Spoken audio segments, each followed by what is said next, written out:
केले कभी खाए नहीं होंगे, ऐसे केले पीले पीले केले खाइए। ये कहकर रोहना हाथों में 4 केले लिए उन्हें सर्कल में जोर जोर से हवा में उछालती हुई करतब दिखाती है, जिसे देखकर आसपास के सारे बच्चे अपने अपने मम्मी पापा से उस औरत के पास जाने की जिद करने लग जाते हैं।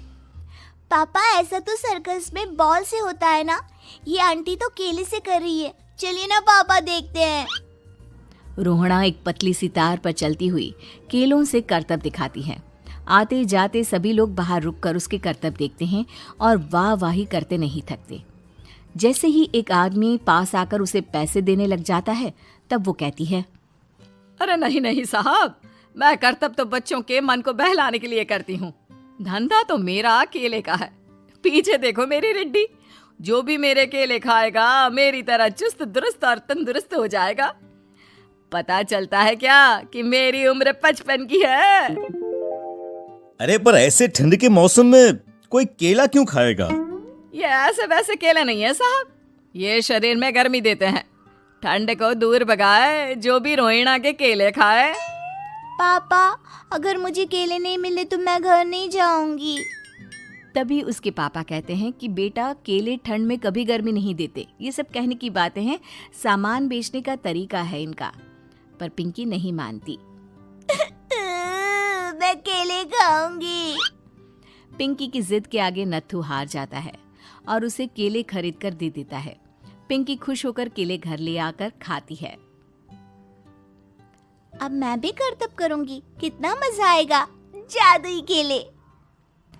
पिंकी पहला केला खत्म भी नहीं करती कि वो बेहोश हो जाती है। दूसरे केले से एक काला धुआं आता है और रोहना चुड़ैल बनकर बाहर निकल आती है। मेरे भूतिया केले बच्चे न खाए, ऐसा हो ही नहीं सकता। जादूपुर वालों, कब तक बचोगे? आ गई हूं मैं रोहना, जिसका कोई नहीं कर सकता सामना। रोहना पिंकी को गोद में उठाकर काले धुएं में कहीं गायब हो जाती है। शाम के वक्त नत्थू घर लौटता है और पिंकी को घर में ना पाकर उसकी माँ से कहता है, माँ पिंकी कहाँ है? अरे बेटा, उसे तो तू सुबह करतब दिखाने ले गया था ना, फिर कहाँ वापस आए तुम दोनों? मुझे लगा तू उसे अपने साथ मंडी ले गया होगा। हे भगवान, मेरी बच्ची कहाँ गई? मैं उसे घर ही तो छोड़कर गया था माँ। नत्थू गांव के घर कोने में अपनी बेटी को ढूंढता है, पर उसे वो कहीं नहीं मिलती। परेशान होकर आखिर रो रो कर नत्थू हिम्मत हार कर घर लौट आता है। अगली सुबह रोहना फिर से करतब दिखाने आती है और इस बार पिंकी की तरह रोनी केले खरीद लेता है। 50 रुपए दिए थे पापा ने, सारे पैसों की मैंने केले खरीद लिए हैं। अब मैं भी आंटी की तरह ही करतबबाज बन जाऊंगा। यही सोचते हुए रोनी केले खाता है और पहला अकेला केला आधा खत्म भी नहीं करता कि चुड़ैल उसके सामने आ जाती है। मेरे साथ चलने का समय आ गया है रोनी। ये तो बस शुरुआत है। अब इस गांव के सारे बच्चे धीरे धीरे मेरे कब्जे में होंगे, एक बच्चा भी नहीं बचेगा। ये कहकर रोनी को गोद में लेकर काले धुएं में अदृश्य हो जाती है। इसके बाद हर रोज गांव में से कोई ना कोई बच्चा गायब होता, पर ऐसा क्यों हो रहा है किसी को भी समझ में नहीं आ पा रहा था। रोज की तरह अपनी बेटी पिंकी की तलाश में नत्थू गांव के एक तालाब के पास बैठा रो रहा था। कहाँ गई मेरी पिंकी? शकुंतला के जाने के बाद एक वही तो मेरा सहारा थी। अरे उसकी आत्मा कोस रही होगी मुझे कि मैं अपनी बच्ची को संभाल भी नहीं पाया। नत्थू ये कहता हुआ रो ही रहा था कि तभी तालाब में से उसे शकुंतला की आवाज सुनाई देती है। कहाँ थी तुम शकुंतला? हमारी बच्ची और सारे गायब हुए बच्चे रोहना के कब्जे में हैं।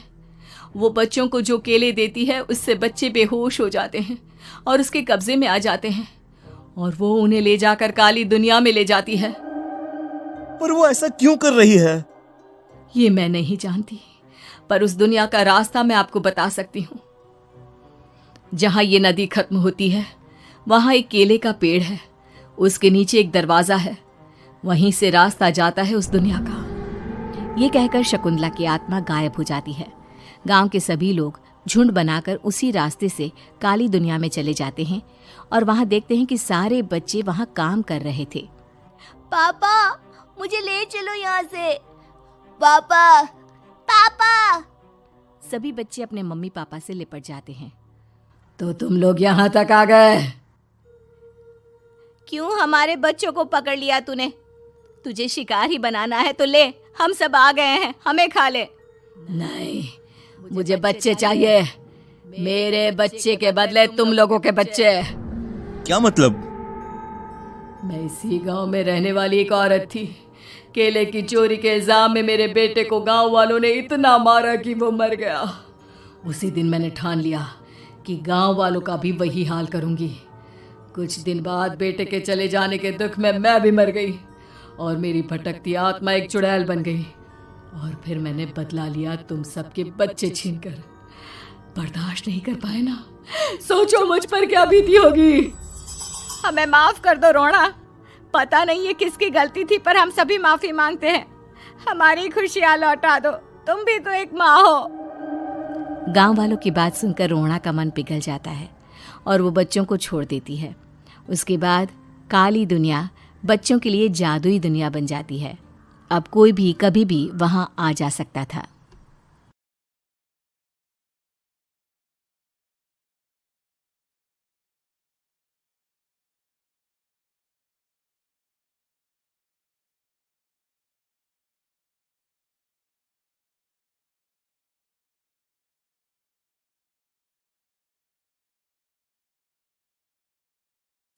केला बेचने वाली चुड़ैल। एक बार की बात है, जादूपुर नाम के गांव में करतब दिखाती एक औरत एक रेड्डी के लिए गांव में आती है। आइए आइए मेहरबान कदरदान, खाइए रोहना के ताजे ताजे केले। कभी खाए नहीं होंगे ऐसे केले। पीले पीले केले खाइए। ये कहकर रोहना हाथों में 4 केले लिए उन्हें सर्कल में जोर जोर से हवा में उछालती हुई करतब दिखाती है, जिसे देखकर आसपास के सारे बच्चे अपने अपने मम्मी पापा से उस औरत के पास जाने की जिद करने लग जाते हैं। पापा ऐसा तो सर्कस में बॉल से होता है ना, ये आंटी तो केले से कर रही है। चलिए ना पापा देखते हैं। रोहना एक पतली सी तार पर चलती हुई केलों से करतब दिखाती है। आते जाते सभी लोग बाहर रुककर उसके करतब देखते हैं और वाह वाही करते नहीं थकते। जैसे ही एक आदमी पास आकर उसे पैसे देने लग जाता है, तब वो कहती है, अरे नहीं नहीं साहब, मैं करतब तो बच्चों के मन को बहलाने के लिए करती हूँ। धंधा तो मेरा केले का है। पीछे देखो मेरी रिड्डी, जो भी मेरे केले खाएगा मेरी तरह चुस्त दुरुस्त और तंदुरुस्त हो जाएगा। पता चलता है क्या कि मेरी उम्र 55 की है। अरे पर ऐसे ठंड के मौसम में कोई केला क्यों खाएगा? ये ऐसे वैसे केले नहीं है साहब, ये शरीर में गर्मी देते हैं। ठंड को दूर भगाए जो भी रोहिणा के केले खाए। पापा अगर मुझे केले नहीं मिले तो मैं घर नहीं जाऊंगी। तभी उसके पापा कहते हैं कि बेटा, केले ठंड में कभी गर्मी नहीं देते। ये सब कहने की बातें हैं, सामान बेचने का तरीका है इनका। पर पिंकी नहीं मानती। मैं केले खाऊंगी। पिंकी की जिद के आगे नत्थू हार जाता है और उसे केले खरीद कर दे देता है। पिंकी खुश होकर केले घर ले आकर खाती है। अब मैं भी करतब करूंगी, कितना मजा आएगा। जादुई केले। पिंकी पहला केला खत्म भी नहीं करती कि वो बेहोश हो जाती है। दूसरे केले से एक काला धुआं आता है और रोहना चुड़ैल बनकर बाहर निकल आती है। मेरे भूतिया केले बच्चे न खाए, ऐसा हो ही नहीं सकता। जादूपुर वालों, कब तक बचोगे? आ गई हूं मैं रोहना, जिसका कोई नहीं कर सकता सामना। रोहना पिंकी को गोद में उठाकर काले धुएं में कहीं गायब हो जाती है। शाम के वक्त नत्थू घर लौटता है और पिंकी को घर में ना पाकर उसकी माँ से कहता है, माँ पिंकी कहाँ है? अरे बेटा, उसे तो तू सुबह करतब दिखाने ले गया था ना, फिर कहाँ वापस आए तुम दोनों? मुझे लगा तू उसे अपने साथ मंडी ले गया होगा। हे भगवान, मेरी बच्ची कहाँ गई? मैं उसे घर ही तो छोड़कर गया था माँ। नत्थू गांव के घर कोने में अपनी बेटी को ढूंढता है, पर उसे वो कहीं नहीं मिलती। परेशान होकर आखिर रो रो कर नत्थू हिम्मत हार कर घर लौट आता है। अगली सुबह रोहना फिर से करतब दिखाने आती है और इस बार पिंकी की तरह रोनी केले खरीद लेता है। 50 रुपए दिए थे पापा ने, सारे पैसों की मैंने केले खरीद लिए हैं। अब मैं भी आंटी की तरह ही करतबबाज बन जाऊंगा। यही सोचते हुए रोनी केले खाता है और पहला अकेला केला आधा खत्म भी नहीं करता कि चुड़ैल उसके सामने आ जाती है। मेरे साथ चलने का समय आ गया है रोनी। ये तो बस शुरुआत है। अब इस गांव के सारे बच्चे धीरे धीरे मेरे कब्जे में होंगे, एक बच्चा भी नहीं बचेगा। ये कहकर रोना रोनी को गोद में लेकर काले धुएं में अदृश्य हो जाती है। इसके बाद हर रोज गांव में से कोई ना कोई बच्चा गायब होता, पर ऐसा क्यों हो रहा है किसी को भी समझ में नहीं आ पा रहा था। रोज की तरह अपनी बेटी पिंकी की तलाश में नत्थू गांव के एक तालाब के पास बैठा रो रहा था। कहाँ गई मेरी पिंकी? शकुंतला के जाने के बाद एक वही तो मेरा सहारा थी। अरे उसकी आत्मा कोस रही होगी मुझे कि मैं अपनी बच्ची को संभाल भी नहीं पाया। नत्थू ये कहता हुआ रो ही रहा था कि तभी तालाब में से उसे शकुंतला की आवाज सुनाई देती है। कहाँ थी तुम शकुंतला? हमारी बच्ची और सारे गायब हुए बच्चे रोहना के कब्जे में हैं। वो बच्चों को जो केले देती है उससे बच्चे बेहोश हो जाते हैं और उसके कब्जे में आ जाते हैं और वो उन्हें ले जाकर काली दुनिया में ले जाती है। पर वो ऐसा क्यों कर रही है? ये मैं नहीं जानती, पर उस दुनिया का रास्ता मैं आपको बता सकती हूँ। जहाँ ये नदी खत्म होती है वहाँ एक केले का पेड़ है, उसके नीचे एक दरवाजा है, वहीं से रास्ता जाता है उस दुनिया का। ये कहकर शकुंतला की आत्मा गायब हो जाती है।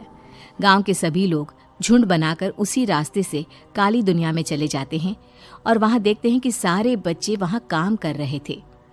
पापा मुझे ले चलो यहाँ से। पापा पापा। सभी बच्चे अपने मम्मी पापा से लिपट जाते हैं। तो तुम लोग यहाँ तक आ गए? क्यों हमारे बच्चों को पकड़ लिया तूने? तुझे शिकार ही बनाना है तो ले, हम सब आ गए हैं, हमें खा ले। नहीं, मुझे बच्चे चाहिए। मेरे बच्चे के बदले तुम लोगों के बच्चे। क्या मतलब? मैं इसी गांव में रहने वाली एक औरत थी। केले की चोरी के इल्जाम में मेरे बेटे को गांव वालों ने इतना मारा कि वो मर गया। उसी दिन मैंने ठान लिया कि गांव वालों का भी वही हाल करूंगी। कुछ दिन बाद बेटे के चले जाने के दुख में मैं भी मर गई और मेरी भटकती आत्मा एक चुड़ैल बन गई। और फिर मैंने बदला लिया तुम सबके बच्चे छीनकर। बर्दाश्त नहीं कर पाए ना? सोचो मुझ पर क्या बीती होगी। हमें माफ कर दो रोहना, पता नहीं ये किसकी गलती थी, पर हम सभी माफी मांगते हैं। हमारी खुशियां लौटा दो, तुम भी तो एक माँ हो। गांव वालों की बात सुनकर रोहना का मन पिघल जाता है और वो बच्चों को छोड़ देती है। उसके बाद काली दुनिया बच्चों के लिए जादुई दुनिया बन जाती है। अब कोई भी कभी भी वहां आ जा सकता था।